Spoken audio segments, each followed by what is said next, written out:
você que está nos ouvindo, nós não estamos aqui em defesa das empresas envolvidas. Não. Mas nós estamos em defesa aqui dos produtores, das pessoas sérias, das empresas sérias. E aí pode até dizer aí do outro lado, mas você é muito ingênuo. Agora, grandes empresas envolvidas, não é? Que depende da exportação e aí... Sabe, então tem algumas coisas... Estamos para 150 países. E aí você vai acabar com isso aí colocando papelão. A carne não sai daqui e cai na mesa do europeu, na mesa do chinês. Não sai daqui assim, ó. Entrou lá... Gente, é feita uma fiscalização, não só no Brasil, é feita fiscalização nesses países que são extremamente exigentes. Então, para você corromper uma cadeia internacional dessa, meu Deus do céu, você tem que vender o Brasil para comprar esse povo. Sabe? Então, é muita ingenuidade achar que a nossa... Sabe, não é assim, não é tão na superfície, não. Não é tão na superfície, não. Bem, já que nós estamos falando a respeito disso, o nosso convidado é o deputado federal Dagoberto Nogueira, que também vai falar a respeito dessa situação. E eu recebo aqui um WhatsApp de um ouvinte, ele diz o seguinte, porque em 2 anos não houve casos comprovados ou registrados por complicação pelo consumo desses alimentos, está liberado? Na verdade, não está liberado, só que diz o seguinte, olha, em 2 anos, nesses 2 anos houve a comprovação, segundo... a Polícia Federal. Então por que isso não se falou antes? Então deixou por 2 anos o brasileiro consumir essa tal da carne estragada, dessa tal da carne com papelão? Então é essa a pergunta que nós deixamos. Poderia, no primeiro momento, bom, já está aqui, olha, a denúncia está comprovado que tem carne com papelão. Peraí, consumidor brasileiro já se fala, e aí continua as investigações. Agora, demorar 2 anos, mas se eu falasse, poderia atrapalhar. Bom dia, deputado. Bom dia, Marquinhos. Bom dia. Olha, eu estou ouvindo vocês falarem disso. Isso dá uma revolta, né, gente? Eu também sou produtor, Marquinhos. Sim. E eu sei a dificuldade, que eu fui secretário de produção para a gente abrir o mercado externo. Quantas vezes que nós não viajamos para tentar vender essa carne brasileira lá fora? Quantas vezes que eu fui com o governador? Quantos movimentos que o governo federal faz para tentar expor essa carne? Aí pega um irresponsável de um delegado federal, que hoje esse pessoal está muito mais preocupado em aparecer na televisão do que em levar o fato. Pega uma gravação, se você ouvir a gravação de novo, porque quando você ouve a televisão põe de uma forma que você, tem coisa errada. Porque, não, pode ser, quer dizer, são umas coisas que eles... aquela conversa é editada de uma forma maldosa. Quer dizer, é o cara autorizando colocar, mudar o tipo de produto, mas não fala se a carne está estragada, se a carne está ruim. Os ingredientes que são colocados são permitidos, porque esses conservantes têm que colocar, porque senão ela dura muito pouco. Quer dizer, são coisas totalmente justificáveis e, no entanto, um delegado irresponsável como esse, lá no Congresso, há uma revolta. Nós estamos querendo convocar o ministro da Justiça para poder explicar esses holofotes que esses policiais hoje estão preocupados em fazer. Eu acho que eles têm um monte de razão, um monte de coisa nessas operações. Está sendo muito bom para o Brasil, mas só que eles estão também exagerando, né? Estão querendo ganhar uma notoriedade e às vezes não pensa no Brasil. Ele pensou nele exclusivamente. Foi um irresponsável, um moleque, esse policial federal, né? Com a atitude dele em relação ao Brasil, porque ele não sabe o que nós fazemos para poder estar vendendo essa carne lá fora e o risco que ele tem. A carne já caiu, já estava baixa por causa do pouco consumo que nós temos interno. Estava em 136, hoje estão falando em 131 e não tem um frigorífico comprando. E o que então você vê agora o prejuízo que esse... principalmente no nosso estado, nós já passamos pela aftosa. Não é? Que esse cara fez aqui conosco. São pessoas que não têm o alcance. Você lembra do episódio da aftosa? Eu era secretário de Estado, o prejuízo que foi para o Estado, para a gente retomar isso de novo, né? Quanto que caiu esses preços, o produtor quanto que sofreu com isso, né? Quer dizer, fazem esse barulho, querem essa repercussão em notícia, querem ganhar o Jornal Nacional, e a Rede Globo também errou, porque tinha que analisar as consequências disso também. Porque quando é uma denúncia, quando você quer pegar determinados políticos, essas coisas, tem que dar repercussão mesmo. Eu acho que é isso que eu estou vendo, mas quando vai mexer com o mercado, é que tinha assim, aquela história, tá o JBS no meio, e o JBS era ligado ao governo, é isso, e o JBS... Então queriam pegar a história do JBS, e não tem uma planta do JBS envolvida nisso, quer dizer, de mais de 5 mil plantas que nós temos, são 21 plantas que estão sendo investigadas, mas não tem nada apurado, não tem um gesto concreto dessas 21. Agora, deputado, plantas. deixa eu só citar, conversar com o senhor o seguinte, deputado da Coberta Nogueira, aqui eu com a gente. Peço para você me desculparem que claro, é da minha revolta, não, mas porque da minha revolta, porque eu fui discussão. secretário, sabe? Eu sei a dificuldade que tem isso, quanto que o Mato Grosso do Sul, quanto que nós viajamos para vender essa carne, visitando países, fazendo o trabalho que dá isso. Então, a gente não tem como receber com uma notícia dessa e não ver as consequências que elas estão provocando, e se você não ficar indignado com o gesto desse delegado. Vamos abrir aqui que o nosso convidado de hoje é o deputado federal pelo PDT, o Dagoberto Nogueira Filho. Nós vamos falar, entre outros assuntos, a respeito aí da reforma da Previdência, mas claro, não poderia ser diferente, como sexta-feira fomos surpreendidos aí com a operação deflagrada pela Polícia Federal, batizada de carne fraca, que colocou em xeque aí a qualidade do nosso produto e a preocupação não só do nosso país, mas também aqui de Mato Grosso do Sul com relação a esse trabalho da Polícia Federal, que eu acho que precisa, é necessário, claro. Teve a denúncia? Teve, mas e aí? De que maneira vai atingir? Mato Grosso do Sul também é um estado aí produtor importantíssimo e que de repente já começou aí, não é, Carmen? Você falou com relação à China que... E nós estamos falando bovina, suína e de frango. Né? Então... São as carnes, né? Exato. Uma pergunta que eu queria fazer para o deputado Dagoberto Nogueira. Nós temos 3 grandes empresas no setor frigorífico, né? Além da JBS, tem a Marfrig e tem a... Ai, gente, me esqueci agora da terceira. Mas são 3. Mas você tem a Seara, a Sadia... que são empresas ligadas a, por exemplo, a JBS, né? A BR Foods, a BRF, Brasil Foods, que é a segunda. Aí a gente tem a Marfrig e a JBS, que são esses 3 gigantes das empresas frigoríficas brasileiras. Mas a gente tem uma grande massa de frigoríficos menores, frigoríficos de pequeno e médio porte. Quer dizer, são... Por exemplo, dessas 3 gigantes, a gente tem a Marfrig, que não foi citada nada, pelo menos até agora não apareceu nada. A gente tem esses frigoríficos menores aqui no estado, por exemplo, que agem sob investigação cotidianamente. Qual o prejuízo, na sua avaliação, para essas indústrias, para o mercado de trabalho aqui? Tá? Vamos chegar... Se realmente for comprovado isso, se for uma denúncia vazia, vai ficar tremendamente pior, porque diante do estado, aliás, que foi feito, que se traga confirmação, né? Qual o prejuízo imediato que o senhor avalia? Primeiro que é uma denúncia vazia. É em busca do holofote, e é por isso da minha revolta e eu xingando esse delegado federal de irresponsável, querendo muito mais aparecer na televisão do que resolver um problema, porque hoje virou moda isso. A televisão chega primeiro do que o próprio policial. É assim que eles estão trabalhando, com essas inconsequências. E aquilo que eu disse, tem muitas coisas que eles estão fazendo boa para o Brasil. Mas nesse caso específico aí, esse é um delegado que queria buscar esses holofotes e ele conseguiu, só que ele conseguiu por mal. Né? Ele não tem noção do prejuízo que ele está causando para o Brasil. É questão da exportação, é do nosso consumo interno.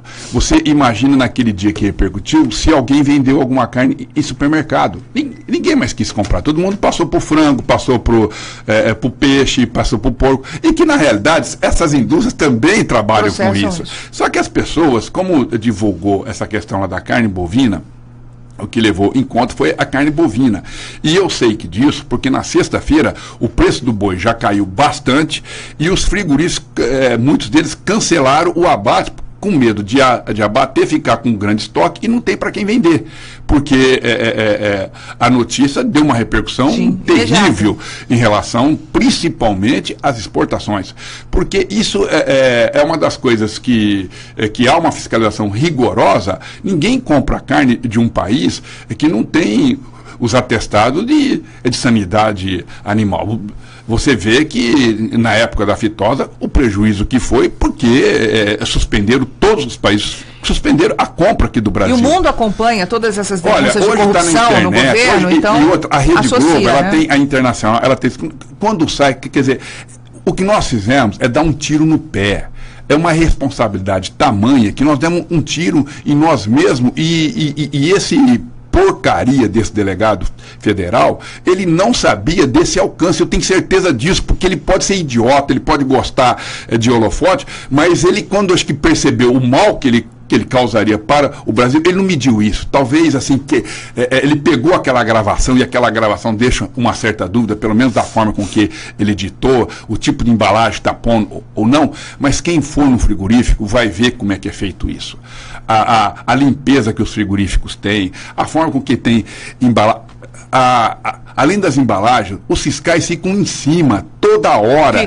Eles são pagos pelo governo federal e ficam lá, porque é para poder dar essa garantia. Então, esse risco hoje, eu vou dizer que é quase zero.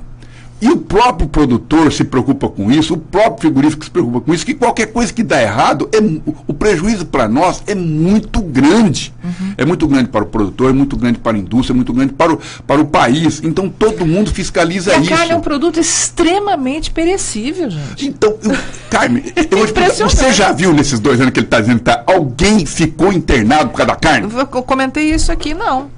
Então, não. Pronto, bem. Então, quer dizer, é só isso aí, já era motivo. É que se ele tivesse parado, contado até 3, ele não teria feito esse estrago que ele fez. Mas ele não contou até 3, ele contou para a Rede Globo. Então, esse que é o problema. Agora, deputado, claro que a população, e aí da maneira como foi divulgado, da maneira como foi colocado, realmente fica preocupado, né? Tem muita gente falando, e aí tem gente dizendo, olha, mas vocês são muito inocentes, como é que o Brasil iria aí, eu até mandei para você aí, no seu WhatsApp, cara, como é que o Brasil ia acabar com a exportação, colocando em risco a exportação, fazendo uma denúncia como essa, né? Sendo vazia. Na verdade, é uma situação hoje que coloca o país, que já está com, já está com vários problemas, mais um problema aparecendo. E isso, além de repercutir no nosso país, fora dele, é bem pior, né? É um desastre. Quando se fala em 150 porque países. Porque você veja bem, olha, 150 países. O Uruguai exporta bastante, a Argentina, o Chile, todos os países aqui da América do Sul. E nós estamos tentando buscar esses mercados, onde esses países também que participam. E eles se preocupam muito com essa qualidade, inclusive o próprio Paraguai. Né? O Paraguai é que antes nós vinha aftosa, vinha algumas coisas de lá, e que hoje eles estão também tendo uma conduta exemplar, tanto é que nunca mais entrou animal aqui nessa condição, porque eles também estão preocupados com isso, porque se não fizerem isso, não tem mercado externo. Porque a exportação é muito exigente, e as regras da exportação, elas são muito exigentes. Então, esses frigoríficos, quase todos eles, eu posso falar quase que 90%, exporta. Então, se eles exportam, tem gente em cima, é o Ministério que está em cima, é o próprio frigorífico, é o produtor, é quem compra. Então, há uma fiscalização rigorosa. Esse risco era quase que zero para acontecer.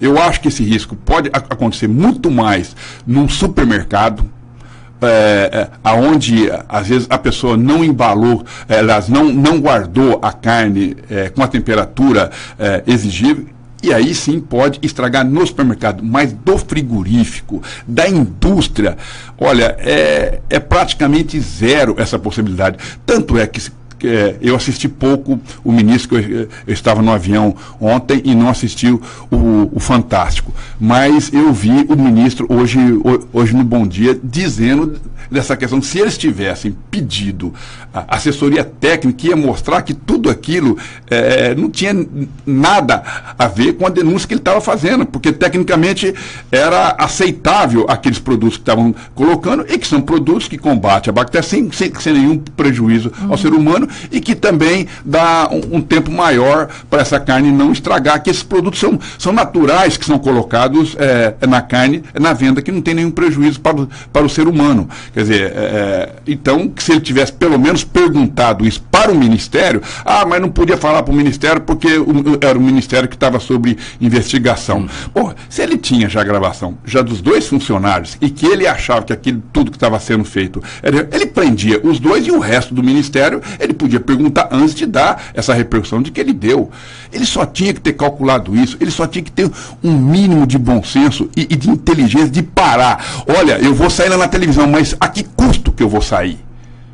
Se ele parasse para perguntar isso, ele não tinha feito essa idiotice que ele fez. É importante a gente falar que cita aqui a TV Globo, Fantástico, Bom Dia, porque são os programas de maior audiência, e na TV aberta, e são esses programas que fazem, pelo menos tem uma incidência maior, que fazem com que as pessoas tenham a sua opinião. Né? Só responder aqui rapidamente, é a mesma pessoa que mandou essa mensagem? Não, Carlos? Não, aqui é uma outra pessoa. Isso. Não, falando aqui, alguém que mandou mensagem aqui pro WhatsApp do programa, falando que o que eu falei, né, dá a impressão que eu acho que na polícia só tem otário, só 5% não é nada. Primeiro que eu não disse isso. Primeiro que eu não disse isso. Eu disse que a polícia, defendo que a polícia tem que fazer investigação, mesmo averiguar e trazer à tona tudo, com responsabilidade. Exatamente isso. Só 5% não é nada? Ele fala assim, nós temos que ser correto 100%. Concordo plenamente. Óbvio que nós temos que ser correto 100%, gente. Claro. Agora, num universo de 100%, você penalizar os outros 95% por causa de 5%, é isso que eu falei. Tá? Não vamos penalizar os 95% por causa de 5%. Agora, que esses 5 têm que ser penalizados, têm que ser punidos, óbvio que tem. E que a gente tem que buscar o 100% de tratamento correto nos assuntos, principalmente quando diz respeito à saúde, claro que tem. Agora, Carlos falou aqui, né? Não seria um tiro no próprio, não seja inocente, Carmen, não seria um tiro no próprio pé o governo arriscar ou comprometer uma das maiores receitas na exportação para desviar o assunto? Daqui a pouco já volta a discussão sobre as reformas. Daqui a pouco não, a discussão sobre a reforma tem que continuar 24 horas por dia, não pode ser daqui a pouco. Exatamente isso. Faz 3 dias que a gente vê esse negócio de reforma e fugir da agenda. É sobre isso que eu falei. Sobre isso que eu falei. Que pode ser uma cortina de fumaça? Não digo que o governo tenha provocado isso. Que, claro, não seria idiota de dar um tiro no próprio pé. Mas que ajudou isso. O governo Mas ajudou. que ajudou o governo, ajudou. Gente, aí não vamos ser inocentes também, vai. Que fugiu da agenda, fugiu. Tá todo mundo feliz da vida lá em Brasília. Caiu do céu. Caiu do céu, esqueceram da gente, pelo menos por alguns dias. Esqueceram. Nossa, Globo, Band, Record, sabe? Todo mundo esqueceu da gente. Vão lá perguntá-la, vão lá para os frigoríficos, vão lá para frente da JBS, vão entrevistar o Tony Ramos, Fátima Bernardes e Roberto Carlos, vão atrás deles, né? É isso que eu quis dizer. Para a gente também não terminar, não focalizando outros assuntos, ficar só nessa da carne. Só no churrasco? Então deixa eu só encerrar. É isso que o governo quer. Tem um ouvinte perguntando para o senhor, deputado, e agora, os delegados são culpados? Não, só para a generalização novamente. É isso aí, não pode generalizar, muito pelo contrário, 99% dos delegados estão fazendo um excelente trabalho, que dá um orgulho para todos nós. Aliás, tinha que ter feito isso há mais tempo, não tinha que ter demorado tanto como demorou para o Brasil chegar no ponto que chegou, né? Mas, enfim, logicamente que foi um delegado, foi uma que fez isso, e nós temos quantos, milhares e milhares de delegados. É o mesmo exemplo que está sendo dado aqui. Nós temos mais de 5 mil plantas e aí o risco de essa uma sujar que todo mundo. Então, não pode generalizar nada. Né? Nem a classe política, nem a classe empresarial, nem os delegados, nem os promotores, muito pelo contrário. Nós temos e eu tenho que, para mim, primeiro que todo mundo é correto até que prove ao contrário, né? E esse delegado, só que na minha avaliação, foi um irresponsável. Ele, né? Os outros não, estão fazendo um grande trabalho aí e que a gente tem que aplaudir. Pois é, eu apenas para estimular o debate, eu discordaria, né, preliminarmente do deputado com relação à irresponsabilidade do delegado. Ele vai ter tempo, né, suficiente para mostrar, porque eu estou convencido de que ele deve ter documentação aí fantástica, coisa que o Brasil não ficou conhecendo, né? Ele deve ter mostrado só a parte mais superficial da investigação que ele fez. Afinal de contas, mobilizar mais de 1.000 homens, né? Não é brincadeira. Então, eu estou convencido, esperando que ele, nos próximos dias ou rapidamente, apresente todas essas provas. Sérgio, mas você vai ficar decepcionado. O Ministério da Agricultura já deu a resposta técnica para isso e pediu toda essa documentação, e você vai ver que esse cara não tem nada, é uma gravação só de que ele tem, faz 2 anos de investigação, e o que ele tem é aquela conversa idiota e não tem mais nada além daquilo. É uma suspeita que, se ele tivesse, já teria vindo à tona, porque tá, do mesmo jeito que eu estou xingando aqui, tá o Brasil inteiro xingando esse cara hoje. Então ele já teria se defendido. E ele não se defendeu, é porque ele não tem mesmo. Há muita ansiedade, deputado. Deputado, nós o convidamos para falar a respeito da reforma da Previdência. Pois não, eu queria, antes de entrar na reforma da Previdência, tem um assunto que me parece mais urgente, me parece que está em votação essa semana no Congresso, que é o Caixa 2. O Caixa 2, né? Qual é a posição do deputado com relação ao Caixa 2? Olha, eu acho um absurdo querer aprovar a anistia ao Caixa 2. Isso aí significa sepultar a Lava Jato e deixar tudo quanto é bandido preso. Aliás, solto. Desculpa, eu estou até... Mas, lá na realidade, Sérgio, o governo vem tentando isso. Desde a época do golpe. Eles vêm tentando colocar essa medida em votação. Você viu que da última vez que eles colocaram na pauta mesmo, na semana passada tentaram colocar na pauta de novo, mas os líderes foram para cima e hoje já até deputados da base do governo já estão concordando essa loucura que esse governo quer fazer. Porque esse governo, quando deu o golpe, sabia que iam chegar em todos esses ministros, tanto é que 8 ministros dele já caíram. E vai cair mais um, que é o Padilha, porque também já está envolvido também aí na Lava Jato. Eles estão muito mais envolvidos do que o governo anterior. E é bilhões e bilhões e bilhões de reais de corrupção. Então, como todos eles tiveram essa participação, eles achavam que ia ganhar o governo e estancar a Lava Jato. E a aprovação dessa anistia ao Caixa 2 acaba com a Lava Jato. Acaba. Então, se votar isso, vai ser uma irresponsabilidade com o país, né, e com a apuração desses fatos, que quem tem muito interesse nisso agora é o PMDB, é o PR, é o PP. Né, você vê o volume de deputados e de senadores que esses partidos têm envolvidos nisso, de ex-governadores, de ex-ministros. Então agora é a vez deles. Mas tem 2 deputados do PT aqui de Mato Grosso do Sul que são a favor do projeto, o Zeca e o Wander.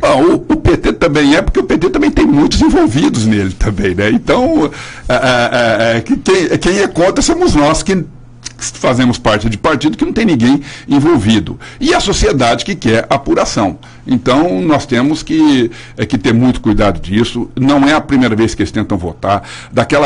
Dessa última vez, eu não sei se você se lembra, Sérgio, não deu tempo das centrais sindicais, dos sindicatos, da sociedade, da OAB, tudo fazer essa mobilização. Foi feita uma mobilização de última hora em Brasília mesmo.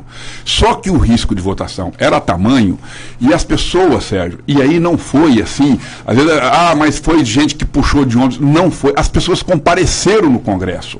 E chegava gente lá, e não era gente paga ou gente de outra forma, não. Era gente que não queria que votasse esse Caixa 2. E aí, como eles perceberam que o número não era tão grande, olha, quebraram o carro, botaram fogo de carro, tombaram o carro de ponta cabeça, quebraram todo o Congresso Nacional, e que, graças a Deus, em função de... mas foi o vandalismo, coisa nenhuma. Se não tivesse feito isso, tinha votado aquele dia. Então, aquilo foi assim, foi um sinal que a sociedade deu para o Congresso. Se votar uma coisa tão vexatória como essa, vai ter reação lá da sociedade. E foi da sociedade, Sérgio. Eu estou lá, eu vi isso, e eu percebo quando é mobilização sindical, quando é de partidos que leva a gente, que pega, enche ônibus, que vai... Essa não. Essa foi gente da sociedade, eles foram lá, se revoltaram e fizeram o que eles podiam fazer para evitar. né? E se eu tivesse lá fora, eu teria feito igualzinho eles fizeram, né? Para que não colocasse em pauta, porque se colocasse em votação, o governo tem mais de 400 deputados, a oposição só tem 100, e ainda, aquilo que você disse, tem um monte de partido que hoje está na oposição, mas que tem interesse, ia ter uns 30 votos só contra, o resto ia votar, os outros 470 votariam a favor dessa anistia, que é uma aberração para o país. Deputado, e com relação aí à reforma da Previdência, uma outra preocupação, uma outra discussão, a população revoltada com o que está aí sendo, com essa proposta. De que maneira modificar isso para que o trabalhador consiga realmente se aposentar? Não a pessoa chegou sua idade de aposentar, mas só tem agora a certidão de óbito, já foi, não consegue mais, porque já não está mais aqui para conseguir essa aposentadoria. Primeiro, nós temos que entender o que tem por detrás disso. Essas pessoas que bancaram esse golpe é o pessoal da extrema-direita. E agora põe a reforma da Previdência e a reforma trabalhista. Isso vai acabar com os direitos dos trabalhadores. Então nós temos que ter muito cuidado e ver a intenção e do que se propõe esse governo. Às vezes você veja a propaganda, não, o Michel Temer está fazendo isso porque alguém tem que ter coragem de mudar, que não sei o quê, como se fosse um ato de patriotismo que está sendo feito. Mas, deputado, né? Alguém tem que fazer isso. A ex-presidente Dilma também sabia da necessidade de uma reforma na Mas não dessa forma que está sendo feita. Sim, mas teria que ser Há uma diferença muito grande. Primeiro, Carmen, a Previdência não está quebrada. Esse negócio de falar, ela pode, daqui a 20 anos, ela está numa situação que vai precisar de mudar. E eu também concordo que algumas coisas vai ter que ser mudada. Mas você não tem do que jeito mudar, que está. não da forma que está. Foi apresentado. Você não pode botar mulher e homem no mesmo patamar. Você não pode querer que um policial de 65 anos saia correndo atrás de bandido. E você também tem que considerar que o homem que trabalha no escritório lá na Avenida Paulista não é o mesmo homem que trabalha numa carvoaria. Não. Então você tem que ter a Previdência, ela não pode ser generalizada. O professor ela tem não um desgaste lógico, você não pode fazer uma coisa para todos. Exato. Não é assim que faz. Cada profissão tem, por exemplo, esse homem de carvoaria, eles morrem antes dos 50 anos. Esse já sabe que não vai aposentar. Nós temos discussões importantes essa semana na comissão, né, da Previdência. Temos. Terça, quarta e quinta são discussões extremamente importantes. O que a população pode fazer, deve fazer para acompanhar? Olha, eu acho que é o que está sendo feito. Eu estou percebendo que essa movimentação que fizeram essa semana foi fantástica, é isso mesmo. O político ele só tem medo do voto. E quando você vota, às vezes mesmo coisas que seja antipopular, mas você sabe que aquilo é certo, que aquilo é correto e precisa ser feito, é uma coisa.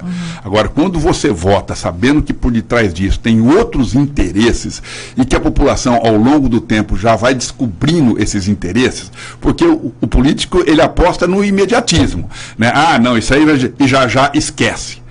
Mas essa questão da Previdência não vai esquecer. Você vai ter que pagar 49 anos isso. E para você pagar 49, são 49 anos que você vai lembrar dessas pessoas que fizeram esse mal para o Brasil. Porque isso tem que ter uma ampla discussão. Eu concordo com isso, que tem que fazer algumas modificações. Mas nós temos que ter essa discussão. Não pode ser o negócio chegar no Congresso Nacional, uma reforma tão complexa como essa, e você com menos de 30 dias você colocar em votação.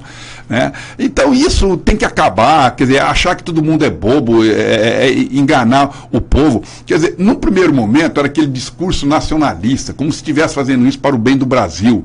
E as pessoas até entenderam, ficaram ali. Só que quando as pessoas começam a fazer conta, começam a pegar, olha, eu paguei a minha aposentadoria a vida inteira, a minha mulher também pagou, aí um de nós dois vamos morrer, quer dizer, os nossos filhos, nós vamos perder tudo isso, porque você tem que optar por metade de um, aí aquele que for maior, você vê que, quer dizer, 90% dos brasileiros, quando morrer, o seu parceiro vai perder a aposentadoria do seu parceiro. Na verdade, está financiando o governo, não está financiando nem as próximas aposentadorias. E para quê?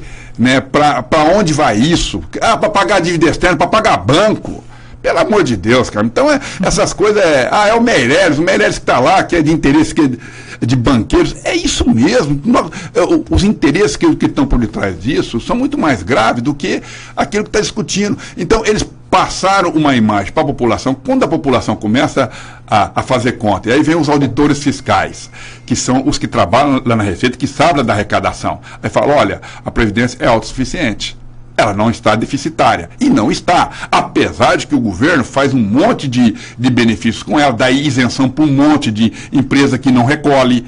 Entendeu? Então, quer dizer, por que não tira tudo? E outra, leva em conta uma determinada situação, mas um monte de situação que também de que arrecada, ele não coloca na balança. Então, e fica usando dinheiro toda hora, fica sacando esse dinheiro. Então, é uma coisa irresponsável. Aí as pessoas vão percebendo, quer dizer, já vão descobrindo essa farsa, e aí acaba fazendo isso que está acontecendo agora, indo para a rua. Né? Então, eu quero... é esse mesmo. Olha, eu vi as fotos de Campo Grande, que eu não estava aqui, parece que foi quarta ou quinta-feira, né, a mobilização, mas eu fiquei impressionado com o volume de gente que estava lá na avenida. Então, Mato Grosso do Sul, Campo Grande, e não é só Campo Grande não, eu soube que teve em Corumbá, teve Dourados, teve Três Lagoas, os grandes centros, todos eles tiveram isso. Então, isso é uma coisa muito boa e é só assim que vamos mudar. Estão acampando hoje nas casas dos deputados que estão a favor, né, na quinta-feira, conversei com um deputado em relação a isso, de um colega nosso, que eu vou pedir para vocês, para não falar o nome, que ele está contra. Eu falei, tem que repercutir, tem que ter mais informação. Não é verdadeiro essa informação de que o governo dá, né? É maldosa a intenção aqui do governo. Isso tem que ter um amplo debate. Então, não é assim que a gente vai fazer as coisas. Né? Nós temos uma coisa que está discutindo lá, o Sérgio Cruz ainda era deputado federal. Quanto tempo isso, Sérgio? Essa reforma política, a reforma tributária, né? E que está lá. E agora, por que a Previdência tem que ser, que é tão delicada, tem que ser votada em 30 dias e vai ter que pagar a conta, e a conta, como sempre, cai no trabalhador? Pelo amor de Deus, né, cara? Infelizmente, o nosso tempo já se esgotou, deputado Dagoberto, mas a população também quer saber, com relação à reforma da Previdência, ainda há muita discussão pela frente, mas também vai haver mudança em relação à aposentadoria da classe política? Então, aí que tá. Eu quero saber, hoje, da forma que está, os políticos não são todos que têm direito à aposentadoria. Por exemplo, eu já não tenho mais. Eu sou procurador aqui do Estado e eu vou me aposentar pela Procuradoria e eu não posso ter duas aposentadorias. Então, na sua maioria, não tem. São poucos os deputados que têm aposentadoria porque não tem outra profissão a não ser essa. Então, ele paga de acordo com o montante de mandatos. Assim é hoje. Mas, por essa nova regra, eles vão entrar também na mesma condição que está o resto, porque ela está unificando. Ela só está hoje isento dessa situação as Forças Armadas. E por que está as Forças Armadas? Porque o governo federal quer garantir essa transição com medo de outro golpe. Então as Forças Armadas foram as únicas que ficaram fora. E as Forças Armadas já têm muito benefício, viu, Marquinhos? Num outro momento nós vamos já discutir isso, né? Mulheres aí de general, neto de general, que tem mulheres que nem casam mais e o seu parceiro morreu cedo para poder ter essa aposentadoria aí das Forças Armadas, que é uma questão que uma hora tem que discutir isso também. E, no entanto, eles ficaram aqui de fora. Então, é uma aberração isso também, né, porque eles não correm atrás de bandido. Quem corre atrás de bandido é a Polícia Civil e a Polícia Militar, e a Polícia Federal, né, essas polícias, sim, a gente caberia com uma discussão. Mas, enfim, está aí e nós vamos ver como é que termina isso. A verdade é que isso vai ser um caos para todos os trabalhadores. Se não houver uma discussão ampla, se não tirar isso da pauta, né, se essa comissão não for com uma extensão maior, eu acho até tão grave isso, que nós, deputados, tínhamos que ter poderes para isso, como tiveram, e o Sérgio foi constituinte. Né, porque nós estamos mexendo demais nas regras e o povo, não sei se o povo autorizou nós fazermos isso. Então, isso tem que ser um debate muito mais amplo, não pode ser da forma com que estão querendo fazer aí, está muito radicalizado, e o próprio governo, como tem mais de 400 deputados, essa maioria esmagadora, e é o Congresso talvez mais conservador na história do país, é esse que está lá hoje, então, para aprovar essas coisas, quando o trabalhador vai aprovar tranquilamente. Muito obrigado ao deputado federal Dagoberto Nogueira pelos esclarecimentos.